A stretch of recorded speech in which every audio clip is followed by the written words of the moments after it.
ലോഡൊക്കെ ഇറക്കി കഴിഞ്ഞ് തിരിച്ച് മാഗിലോട്ട് പോകണം. ഡീസൽ അടിക്കണം, പമ്പിൽ കയറി ഒന്ന് കുടിക്കണം. ഇതാണ് പരിപാടി. എന്നിട്ട് അവിടെ നിന്ന് ഒരു 2-3 ബോട്ടിൽ സാധനം എടുക്കാണ്ട് ഓണത്തിന് പിള്ളേർ കൊടുക്കാം. ഇങ്ങനെ കാശ് നമ്മൾ മാഗി എത്തിയിരിക്കുകയാണ്.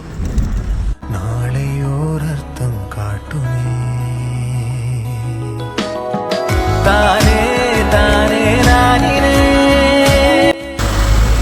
ഒരു കാറ് മറ്റേ ഈ സൈഡിലെ ഡിവൈഡറിൻ്റെ സെൻറ്ററിൽ കൂടെ കയറി പോകും. അവിടെ ഒരു കാർ അപകടത്തിൽ പറ്റി, ഇന്നോവ കൊണ്ട് ഇടിച്ച്. റോഡുണ്ടാക്കി ഇപ്പോൾ റോഡും കുളവും കൂടി ഒരുമിച്ചാണ് ഇപ്പോൾ. ഇതാണ് റോഡിൻ്റെ അവസ്ഥ. റോഡിൽ തന്നെ കുളവും റെഡിയാക്കിയിട്ടിരിക്കുകയാണ്. അപ്പം ഇതുകൊണ്ട് വണ്ടികൾ സ്പീഡിന് വരുന്നെങ്കിൽ ശ്രദ്ധിക്കുക. റോഡിലൊക്കെ വെള്ളം കെട്ടിക്കിടക്കുകയാണ്. വെള്ളത്തിൽ വണ്ടി സ്പീഡിന് ഇറങ്ങുമ്പോഴേക്കും പിന്നെ ഒന്നും ഫ്രണ്ടിൽ കാണാൻ പറ്റാതെ ആയിപ്പോവും. അങ്ങനെ കുറേ അപകടങ്ങളുണ്ടാവും.